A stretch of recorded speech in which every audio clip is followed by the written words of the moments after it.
dahulu. Bagi kedua, silakan disiapkan. Sabra, Sabra, Sabra,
Kaki ikan berenang dengan si cicak merayap di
Semua adalah karunia Tuhan yang harus disyukuri.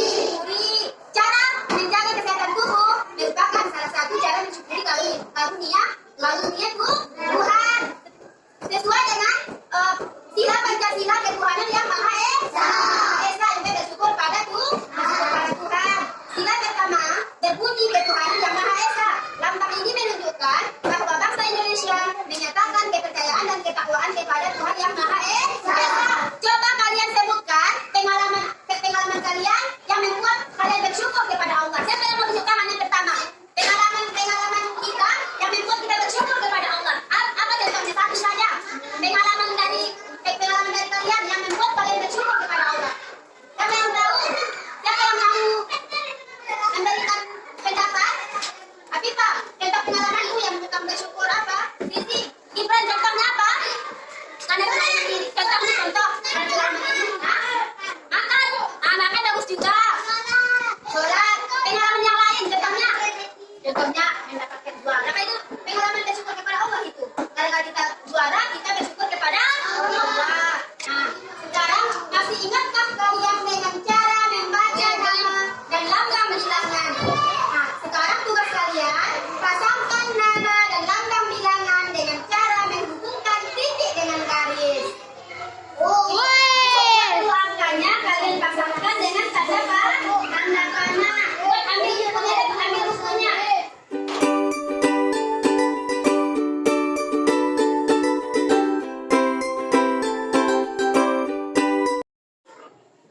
Baiklah anak-anak ibu, dengan tugas terakhir tadi berakhirlah pertemuan kita pada hari ini. Terima kasih kepada anak-anak sekalian yang telah mengikuti pelajaran dengan semangat. Dan kita tutup pelajaran kita ini dengan membacakan Alhamdulillah Rabbil Alamin. Kita akhiri dengan